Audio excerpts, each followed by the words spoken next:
This is WZRD Chicago 88.3 FM.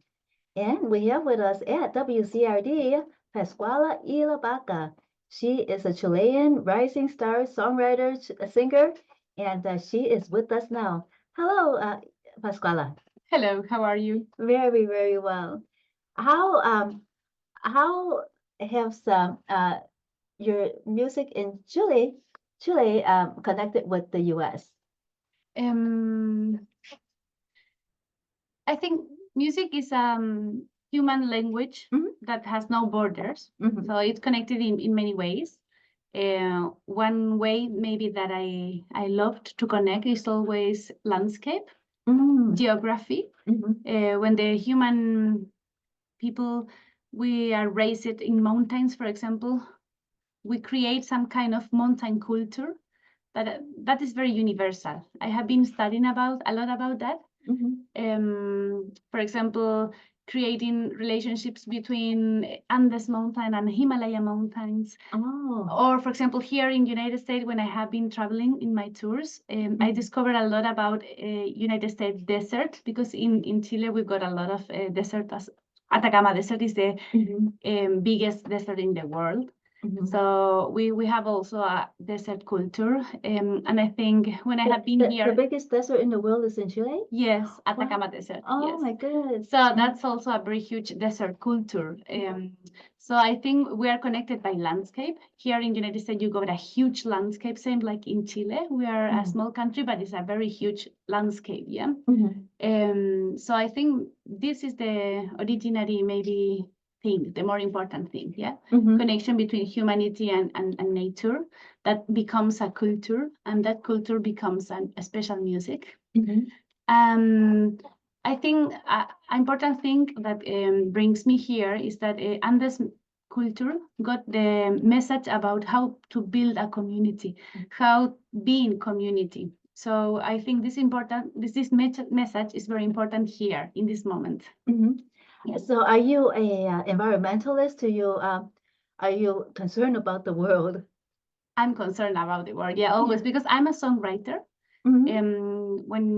When you decide to be a songwriter, it's a kind of compromise with poetry and with humanity. Songwriters, we've got different kind of music heroes than other musicians. When I was a kid, I was not dreaming to be a star like maybe Michael Jackson. I was not dreaming with limousines. I was wishing to be maybe like Violeta Parra or Victor Jara, or maybe more close to a Bob Dylan's or John Lennon's style of people that write music and write words that will be connecting with people in a special way. Songwriting has this vocation. So I'm concerned about the world. Yeah, of course. Does folk music, when you were small and you started wanting to write, were you inspired by the folk music? Yes, I was born in the dictatorship of Augusto Pinochet. That's why I was not born in Chile with my parents. I was living in Spain with my family in that moment. And when we came back as a family in the 1989s to Chile, when the dictatorship of Augusto Pinochet ends, my both parents, they are artists, visual artists, and they also does artistic research about Aboriginal cultures and folk arts. So when we came back to Chile. We lived for 1 year in a tent, traveling in the folk carnivals. We've got in all the different landscapes in Chile, and that was my first experience about being Chilean. How old were you about that? I was 5 years, Oh, and I was living 1 year on a tent, living every day in a different carnival. So I assume being Chilean also was dressing masks and having a very special connection,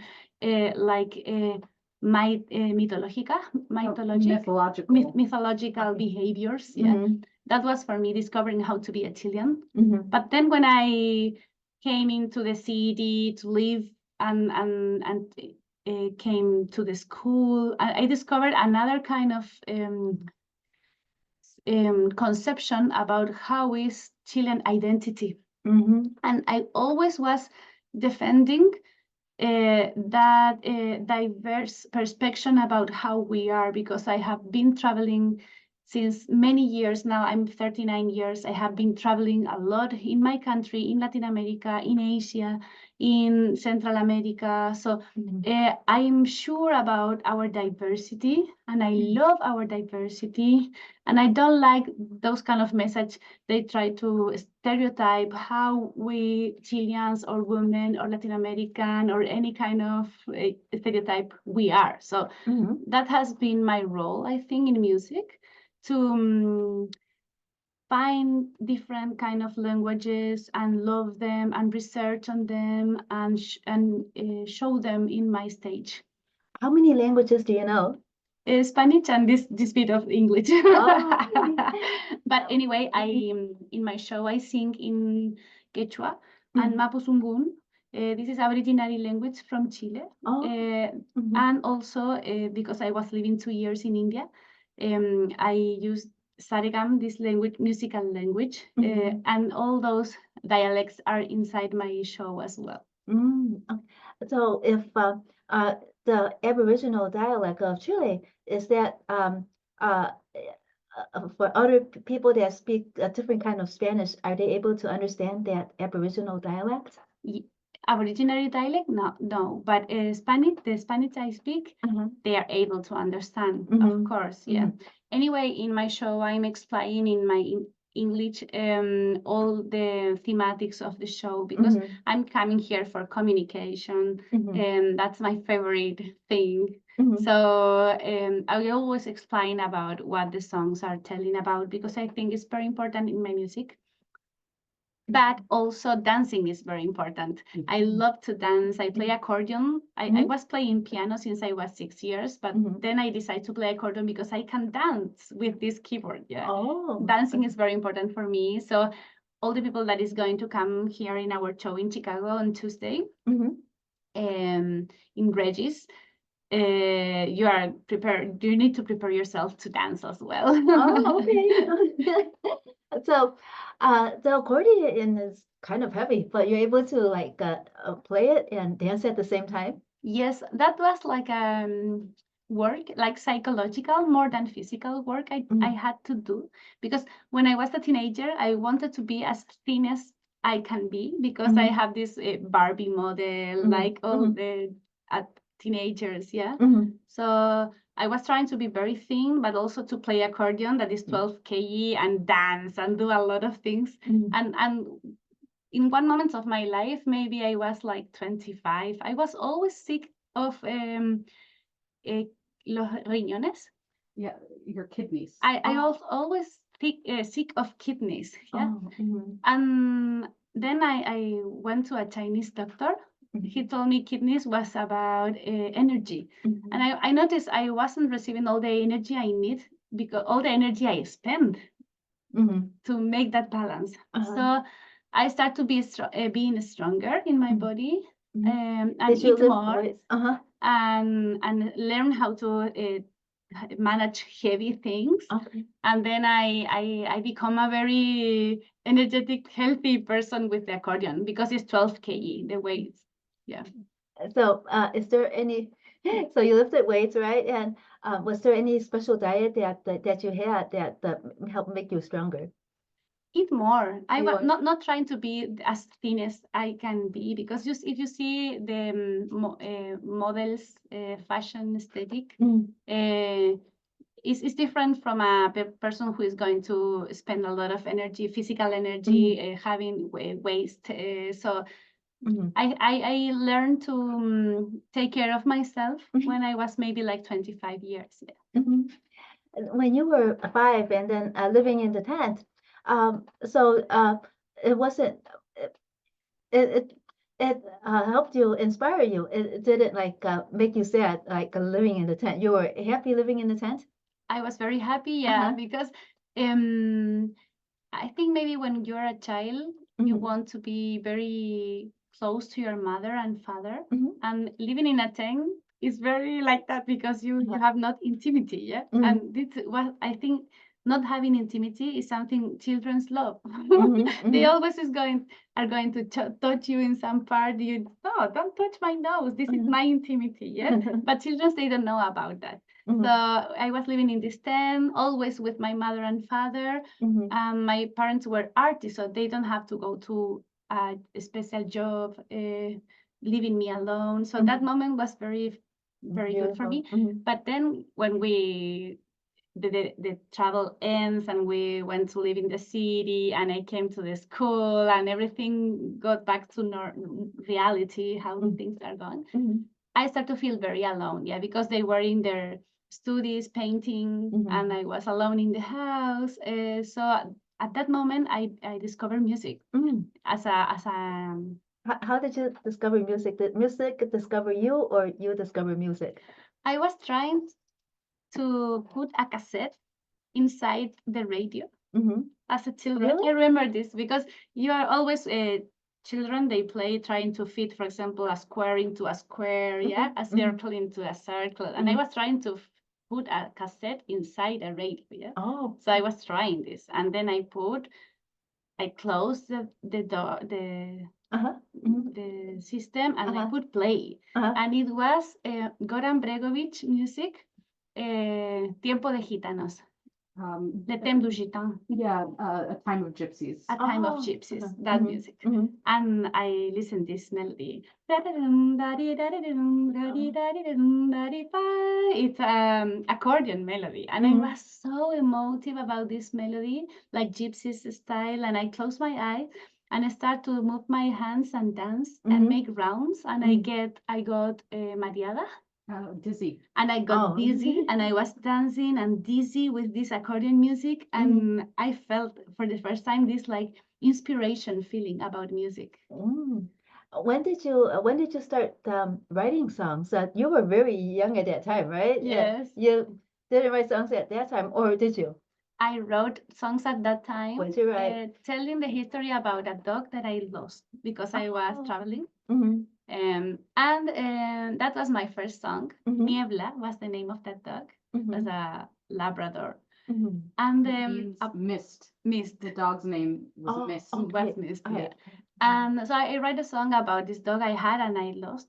And then when I start to study piano, I bring this song to the teacher, but he was not interested at all, no, because he wanted me to learn how to play Mozart and Liszt and Beethoven, yeah. So I studied a lot of years, maybe 4, 5, something like that. And then I quit. And when I quit, I started to write my own songs and was very, very good compliment because it's very important to know how to write, to read and write, to be able to write your own music. That's a very important part. Yeah. I have been always a little bit porfiada, no sé cómo se dice. No sé cómo traducirlo. Maybe rebelde, like rebellious. yeah, Okay. rebellious about academic way of teaching because it's too Western for my. I always have been rebellious about that Latin American people, we are Western. I have serious doubts about that. So I have always been rebellious about academic teaching, but anyway, I'm very good student. So I'm very happy to be able to know how to write for all the instruments of the orchestra because I study composition and all that. But always with cuestionamientos. Yeah, always questioning. Always questioning, yeah. That's why I went to India to study singing as well, to incorporate another kind of techniques and beliefs about what is sound, what is rhythm, what is improvisation, what is musical structure.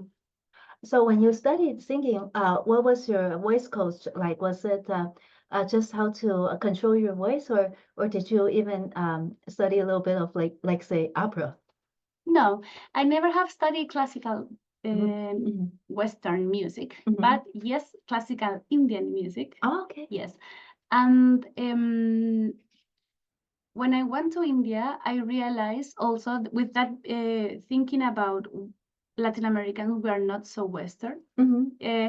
I noticed that we've got a lot of similitudes between the originary singing from Chile and the Indian classical music. In what ways? Is it the rhythm that's similar, the storytelling, or what is it? The melodic behavior. Okay. Because I think that because this music is so ancient, is created by the contemplation. It's like contemplation of nature. So sound is think as a wave, not as a regla, como milimetrado. Yeah, it's not a millimetric kind of. It's not a measured thing. It's not a millimetric way of thinking about sound. So when you do a meligma, like for example, you don't think like sa re ga ma pa da ni sa. You say sa re ga ma pa da ni sa. Yeah. Oh. Then melodies are going to come. La la la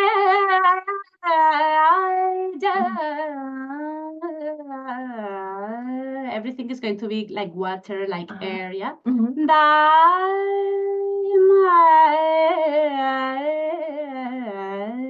Yeah. And then in just to give a note, because you said an important explanation there, you think in a melismatic way about your music. So melismas, it's that sort of flow, that moving from one note into another note, not punctuating it. Yeah, seeing sliding into seeing sound like a wave. Yeah. So in Chile also, women sing like that, Mapu, mapu, mapu me, Willia lay, Mapu me. And when my mother, she was giving me the food, she was always singing a song like la la la la la la la la la la la la la la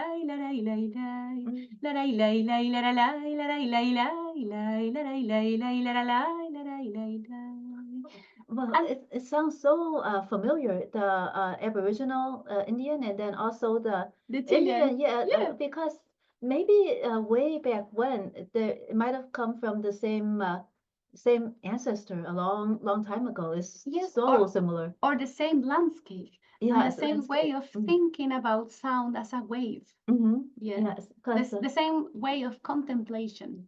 Yeah, because when you think of mountains, they are like a wave. Like the water. Oh, that's beautiful. Yeah, for example, I noticed a common thing between mountain cultures. They use these patterns with lines that goes, for example, from white, then red, and then yellow, and then orange, and then pink.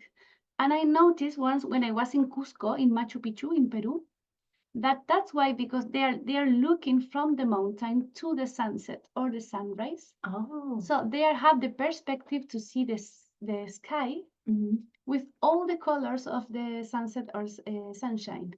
So that's why they create those patterns, are the patterns from the sky. But so all the people that live in the mountain can see the sky like in this day. Yeah. Right. Wow. So they create these kind of patterns in their like the art or the fabrics, right? Like, yes. And I saw the same design, same design in Tibet and the same design in Peru. Yes. So, did you observe all this on your own, or were you did you have some teacher that thought the same way and kind of influenced you? Well, at least open your eyes to how everything is connected. In that thinking, no, I was by my own traveling. Yes. Okay, yes. What about your parents? They're visual artists. Did they, in their art, do they employ the same techniques?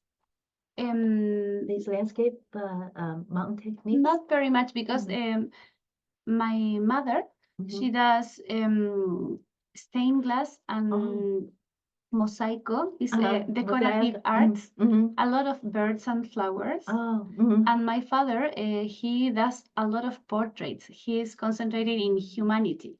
So we were traveling and he was doing a lot of portraits to the traditional people. And my mother was going to the schools and teaching art to the children. So that's why, that's how they behave in art. Yeah. Okay. Well, do you think that your parents influenced you in the way that you have observed nature and apply it to music? I think they have influenced me being an artist because I learned two things. One thing was when you go to a place and live an experience, then you process this experience and then you create something with this experience. Yeah. This is not in every family, but I saw it every day in my house. Like my mother is going to the market and then she came back and then she drew carrot and then she does a carrot made of glass, you know? So this practice of going to the outside and taking experience with an image and creating something with that, this I learned from my parents. And also I learned not to be scared about being an artist because in Chile, there's a lot of scare of being an artist. People think that art is not a work. So I have been teaching in the schools now that I'm an adult that art is a work. So this is very important for me. We create a cooperativa. A cooperative? Cooperative with my band. So we are the first cooperative of musicians in Chile. And that's the legal way that we can have contract always and social security as any worker in Chile. And that has been very inspiring for other bands and theater groups in my country. So did you and your band start this, or did other people also use the same cooperative to make to make more money, I guess, right? To be like a business and get paid. It's important to formalize our works because if not, then when you get sick, you cannot go to the hospital. When you get, or if you get sick, if you don't work, you're going to lose all the money of the show. I mean, or for example, if you are a woman and you want to get pregnant and you are an artist, you are not going to have any security to have this baby or any kind of a possibility to stop working to have the child and get paid in that month, in that period. So that create a lot of vulnerability for the women in arts. That's the main reason. I think that's why only the 10% of Chilean musicians are women. Because women, they cannot go to a rehearsal, for example, because they need to leave the child with someone and then she have to pay. So she have to pay to be able to research or to rehearse. Yeah, so that is a cause of inequality, right? Gender inequality in music. And that's why I was researching about how to resolve this situation. And we found with one lawyer and with one sociologist, ladies, they are all ladies, and that want to research about how cooperative system can help also artists, not only agriculture or fishing works. Yeah. Yes. You also played in China, right? Yes. Okay, tell us a little bit about that. Yes, I was so happy being in China. It was a very nice experience for me. It was recently, and I think it was the more professional experience I have got in my life as a musician because it was the biggest TV studio I have been. They were looking for a Chilean songwriter, and they. Why did they want? Did they know that? There's that special kind of music and Chilean music that they were looking for someone, or were they looking for you? Maybe no, they were looking to invite a Chilean artist to close a program about Chile because they were telling the history of what countries have connection with China through the sea. And I'm coming from the main port of Chile, Valparaíso. It's a cultural city, UNESCO heritage.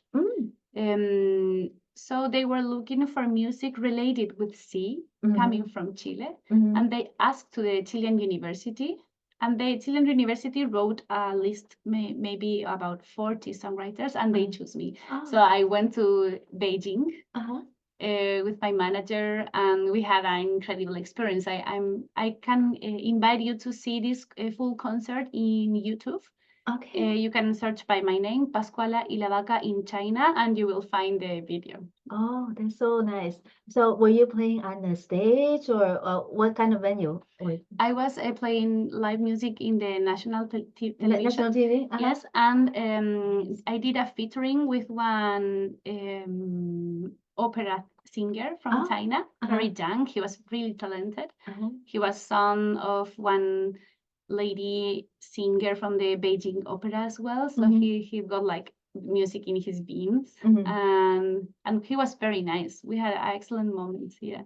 Well, you are so observant in music, so you heard a little bit about of what some Chinese music sounds like. Did you find any similarities at all between what Chinese music that you heard and the Chilean music? Yes, I choose a song with a pentatonic melody. Because pentatonic melodies, I think they are originally coming also from China, yeah.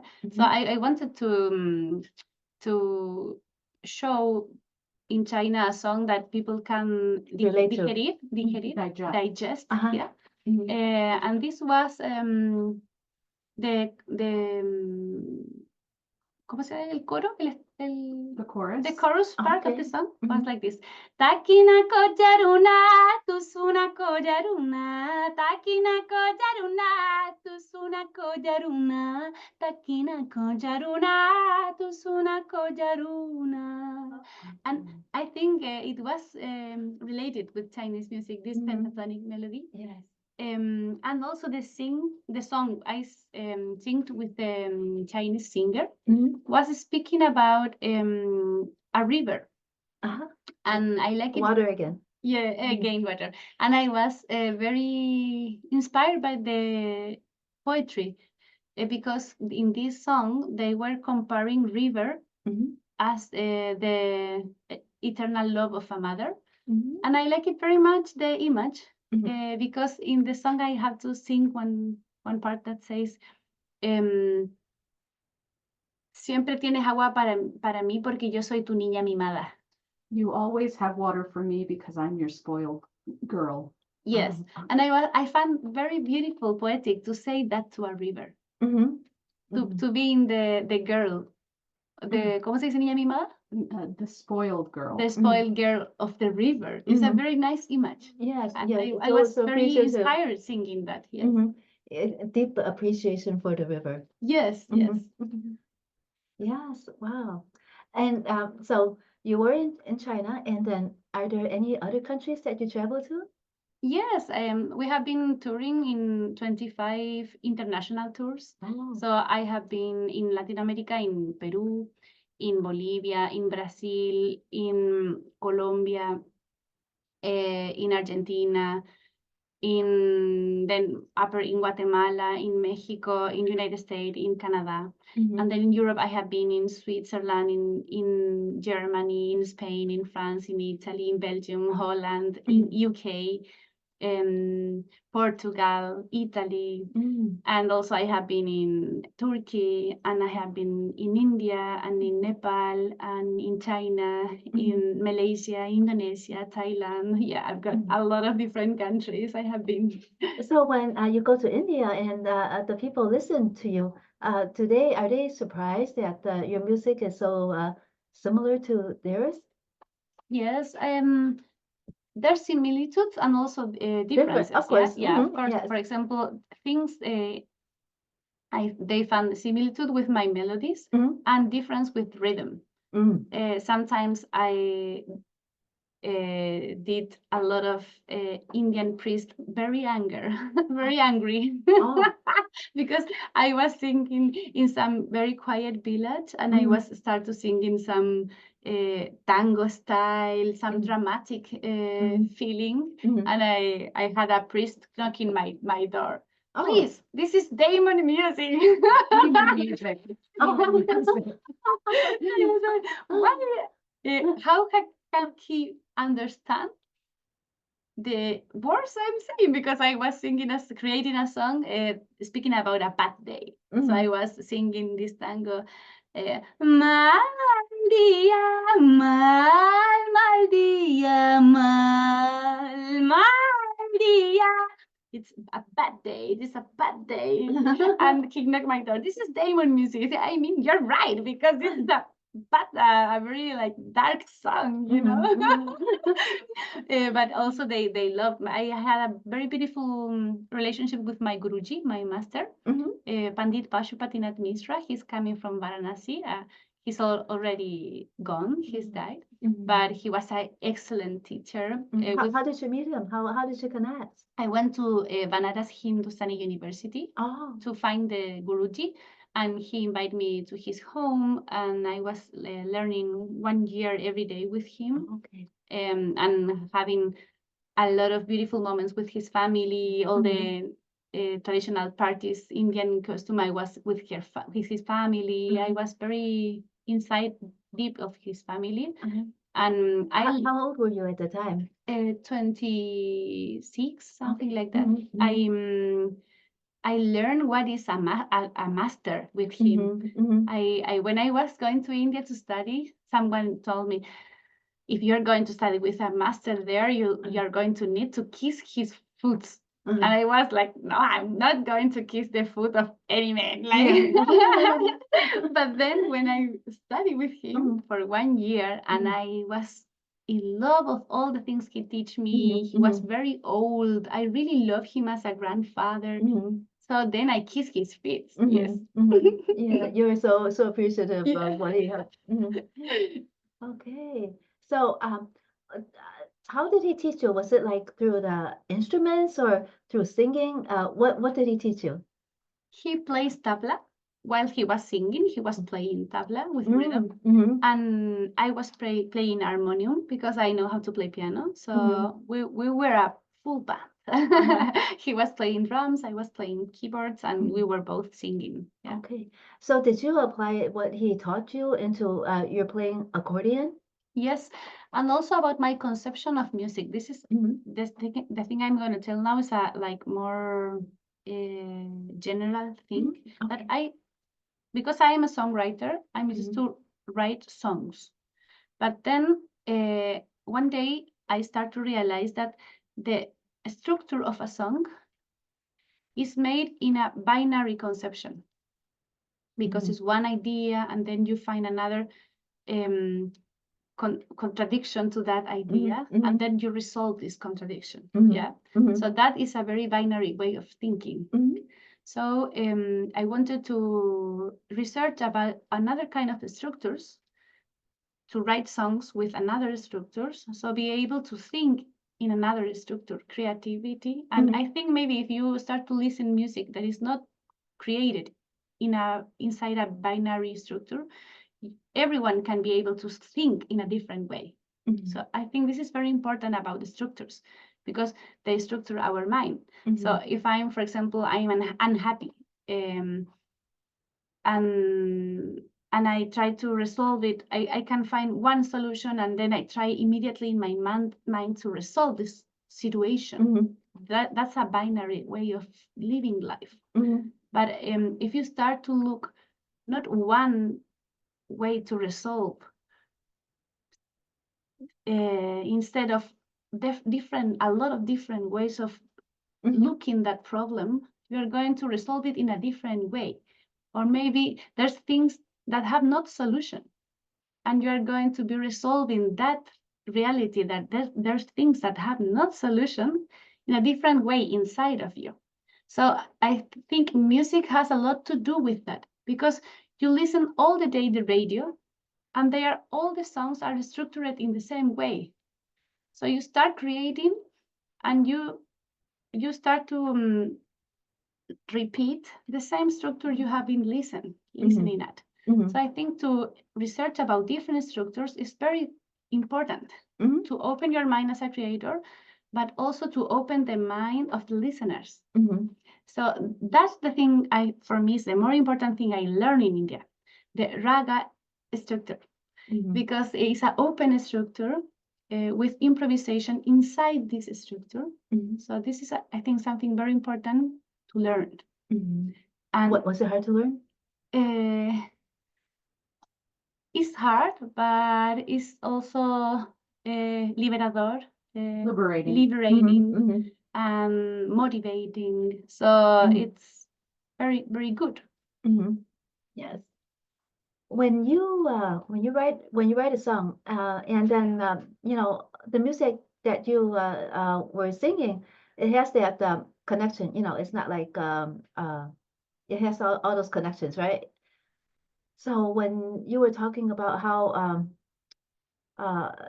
you were talking about songwriting, that logic sounds like that kind of connection, like that you were singing. You know, everything, the notes are like connected instead of like one note at a time, instead of being punctuated. How you're talking about the writing, it seems that your writing logic resembles the music that you like. Yes, I think in music everything is connected. That's why when I write the lyrics, always I write the melody in the same moment. Okay. I can't create a melody and then don't know what this melody is meaning in words. It's not a thing that goes naturally for me. It's naturally if I'm creating a word and then I'm thinking how this word expresses itself in music. Yeah. And also the structure, because if I choose, for example, I want to talk about, for example, fighting, how women defend their territories. That's a thematic for a song, for example. I want to talk about that. Those women who protect their communities. So I start my researching. What kind of rhythms have talked about this thematic, or what kind of rhythms are culturally created for fightings? So I start to research about what rhythms are for fight. And as I found one rhythm from Bolivia. Tinco is the rhythm for fightings. What does it sound like? If you could sing it for us. Okay, this song? Yeah, the or the rhythm. The whatever you like, so that we could. The song is it's a great. Sorry, just interrupting here. I should probably say who I am. I'm Justine. Yeah. I'm both Pascuala's translator and management here in the U.S. And she has it's a great song called La Luchadora. I love it because it's a little bit punk rock, but at the same time, it's also very traditionally South American. Yeah. So I would vote for you to sing a little bit of that song. The song explains how brave is a lady that protects their community and how they do it to be so brave. So this is the question. What you do to be so brave? How you can be so brave? This is the question I'm doing to her. How if one day they punch you in the street and the next day you are again in the same street, fighting for the same thing, and you don't let fear win. How you do that? So this is the song. Okay. Eres guerrera, leona urbana, como leía sepa ser tan fuerte. Dientes y pechos, tierra y viento, cuya luchadora. La la la la la la la la la la la la la la. La la la la la la la la la la la. So this rhythm, that's beautiful. This rhythm is coming from traditional fightings in the Atacama Desert. And so I find this rhythm, so I connect with composers of that rhythm. That's how I do my creative research. Yeah? I contact 5 different Aborigines composers of that rhythm, and I did interviews to them. Wow. So then I contact one composer of this rhythm that he lives in my city. And I show him the song I have write, and I discuss with him if this song is respectful to the culture or not, because that's also very important, because if I'm researching a rhythm, is also to give space to that rhythm in my stage. And I don't want to be unrespectful with the sculptor. So Yes. I was discussing with him what to preserve in the song and what to change. So It's just trying to find out the boundaries. yes, yeah. So I did that exercise, and then I teach the song to my band, and we create all the song. But Wow. for example, that's a creative process that I had created this melody and this poetry, but I need to research about the rhythm. So the rhythm is for fighters, because I'm talking about the history of 3 ladies that fights for their community in my song. Yeah. What were they fighting about for their community? What were they fighting against to help their community? Yes, this song speak about, I was influenced by 3 ladies that I know from my city. Oh. That and I always see them in fighting. Yeah, one is Mabel Zúñiga, the first estrofa. The first Paragraph. I don't know if we would call it a paragraph in music, but it's the first part of the song. Yeah, the first part of the song. First stanza, you would say? We would say a stanza. Yes, exactly. How? A stanza? The first stanza. Yes. In Spanish is estrofa. Okay. Speaks about Mabel Zúñiga. It's inspired about her. She was fighting for the right for building a house in one hill, like having a house rights. Yeah, the right to have a roof and sleep in a house. Yeah, the right to having somewhere to live. Yeah, to housing. Yes, that's Mabel Zúñiga. And then in the second estrofa, I was speaking about Nisa Solari. See, she's a shaman. Yes. Like a kind of a doctor, right? Yeah, a shaman. A shaman. Right, She's a shaman. And in the dictatorship times, she was tortured. But now she is working healing people. So this is very brave. Yes. If you have been tortured and then you are able to heal another people. Right. This is very brave. And also the third estrofa, it was dedicated to the ladies that does bordados, arpilleras. Yeah, the women who that's like embroidery. Embroidery. Like Thank you. Like political embroidery. Oh, okay. In the dictatorship times, bordadoras por la memoria. So yeah, embroiderers for memory. Yeah. Oh. So if you can imagine during the military dictatorship in Chile, women who would use their embroidery to make signs for historical memory, to remember all of the people who were disappeared, murdered. It's almost like the AIDS quote, but this is for governmental persecution. Yeah, it's a domestic form of art that is elevated to political messaging in a more public form of art. Right. Yes, Chilean embroidery is very different from all Latin American embroideries, because Latin American embroideries, when you see them, you can see a very decorative impulse, like flowers and sands and also fish, like the things that they eat in that community, but with a very decorative style. Yes, symmetry. But Chilean embroidery is not symmetric. It's not for wearing in the clothes. It's just like a painting, like and it's very political. Sometimes they are very ugly, because this lady wants to speak about something very ugly. So the embroidery is very ugly. So it's very different Chilean embroidery from Latin American. Wow. Yeah. Okay. And there was one more thing.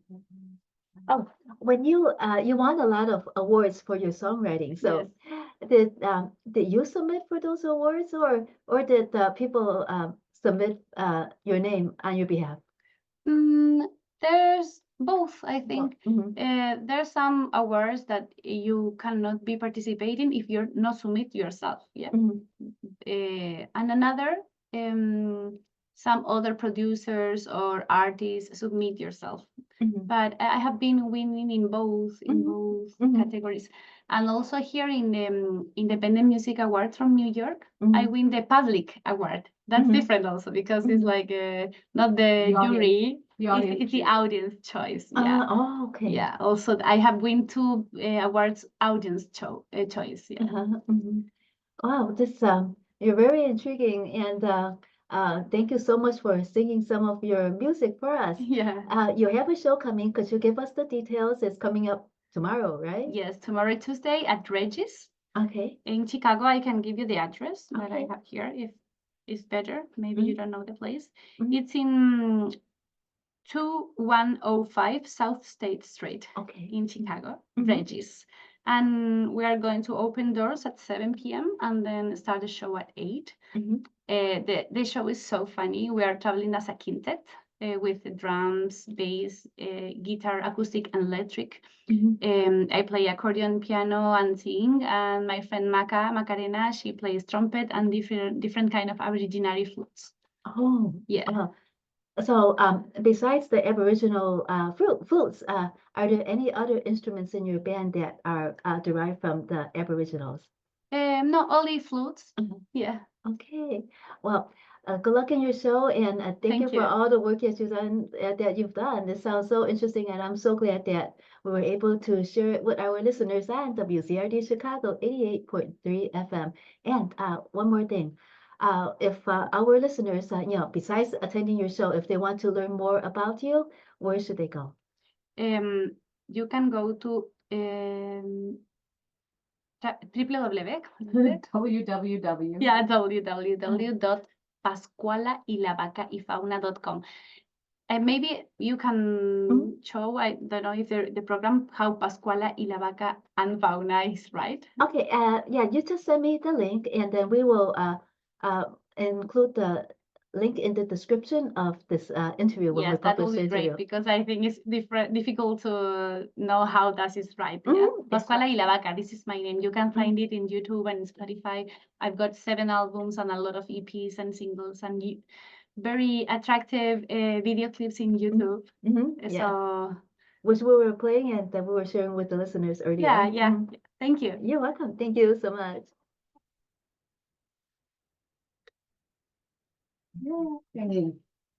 Está rápida, pero estuvo buena.